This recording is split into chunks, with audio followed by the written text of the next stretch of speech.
Students, the purpose of this video is to follow up on the little In Search of X warm-up. Now, it's important that you try these three problems before continuing to watch this video. Even if you're not sure about all of them, that you still try them, because what I'm trying to do is expose you to the kind of thinking that you're going to need to eventually work through the Matrix Thinker assignment. You're going to get a whole bunch of these kinds of problems. So try them first, and if you've already tried them, like I said, even if you got stuck on something, well, now you're in the right place. You can keep watching this video. I'm going to go over how you can approach these three little In Search of X questions. So the first one, it's a matrix multiplication problem. Now, are you aware that matrix multiplication is the idea of using a row times a column? What I find is that sometimes students just don't realize which row and column to use, because you can actually use any of them. Let's say you like the first row. That'd be good because it's got the letter Y in it. But maybe you like the second column, okay? You just got to make sure that you correspond that with the value, the answer that's in the first row, second column. So when I do the multiplication technique, Y is going to multiply to that -3, and 4 is going to multiply to that 0. Of course, matrix multiplication, you have to add those, each of those individual values, and we're going to set them equal to, well, to that -21. And so we find ourselves with a nice little equation. Everybody can solve that, so that Y equals 7. Now, if you didn't know how to approach this would be a good time to pause the video and see if you did X correctly, because next I'm going to show you how we can find X.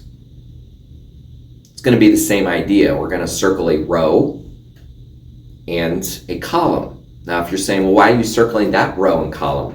Well, I notice that they both have X in them.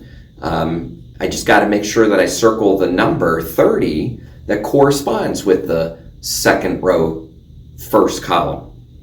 So 5 is going to multiply to X, and X is going to multiply to 5. Of course, you add those together, and that comes out to equal 30. Get yourself a nice little equation to solve, and of course, X would equal 3. Matrix multiplication, row times column. Add those up and set it equal to the number that corresponds with what you circled. Feeling okay so far? Until we get to number 2, the inverse question. Now, one thing we want to understand about this problem is I gave you a matrix A and a matrix B, but apparently the inverse of matrix A is equal to B. Now, it didn't say that A equals B. It said that the inverse of A is equal to B. So it's probably going to be wise for us to try to find the inverse of A. Well, remember the inverse formula from yesterday?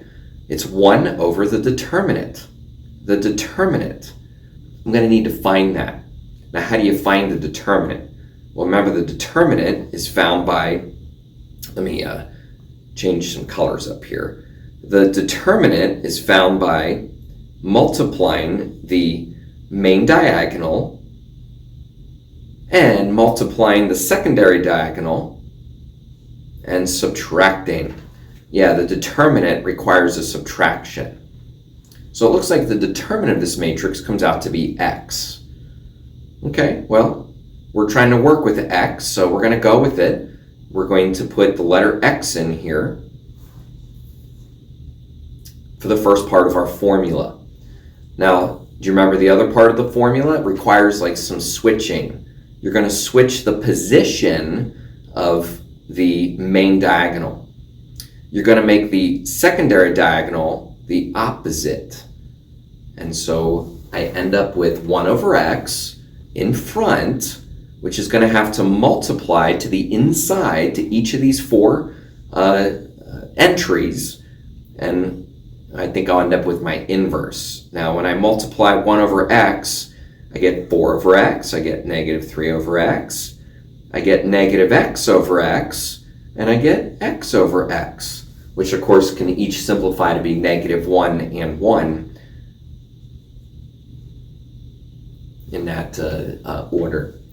Now, it says that A inverse is equal to B. That means that this matrix that I just came up with, 4 over x, -3 over x, -1 and 1, well, apparently that's supposed to equal matrix B. Matrix B, of course, was given. Now, if you look over what we have here, there's a few things that aren't really helpful. Although it's nice that they're the same, it's not really helpful to focus on those 1s and -1s.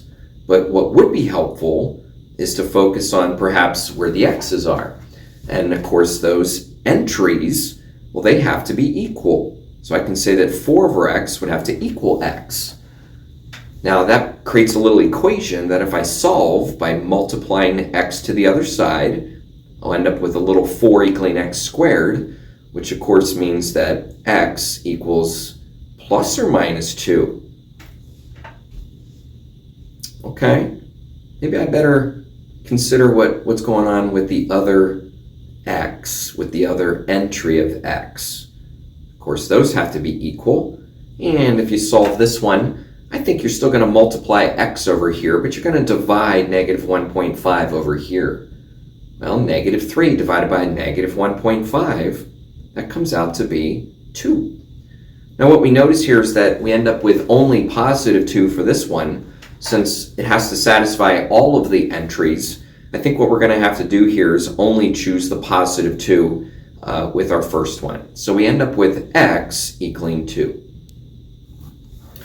What's that, you say? There's another way to do this problem? Well, there sure is another way, because when matrices are inverses of each other, again, this statement right here is basically saying that the inverse of A is B. In other words, they're inverses of each other. So the inverse of A is matrix B, means that if I multiply them together, wait a minute, if I multiply them together? Yes, if I multiply the matrices, something special is going to happen. What is going to happen? What is special? Remember what happens when you multiply inverses? That's right, you get the identity. Now the identity is that matrix with 1s in the diagonal but 0s everywhere else. We actually can turn this problem into a little multiplication problem, kind of like number 1. If you multiply the first row in the first column, you get x squared, you get -3. Now remember, you have to add those together, and that's supposed to equal 1. Well, a little bit of observation there, you find out that you're staring at the exact same as before. We end up with plus or minus 2. So maybe we should consider another row and perhaps another column just to see what's going to happen. Now that's the second row, second column, so that would have to equal the number, the red number 1 that's in the second row, second column. Now here, x is going to multiply to -1.5, 4 is going to multiply to 1, and I end up saying that this is going to equal 1. Now if you solve this carefully, I thought that we had a mistake here, but if you solve this carefully, once again you find yourself actually with the same equation as we had before.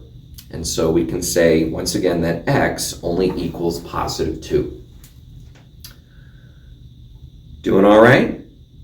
How about this last one? Undefined. Undefined. Inverse undefined. Now remember, an inverse is 1 over the determinant. But if that determinant is equal to 0, if that determinant is equal to 0, then we're going to have a problem. So why don't we see if we can make the determinant?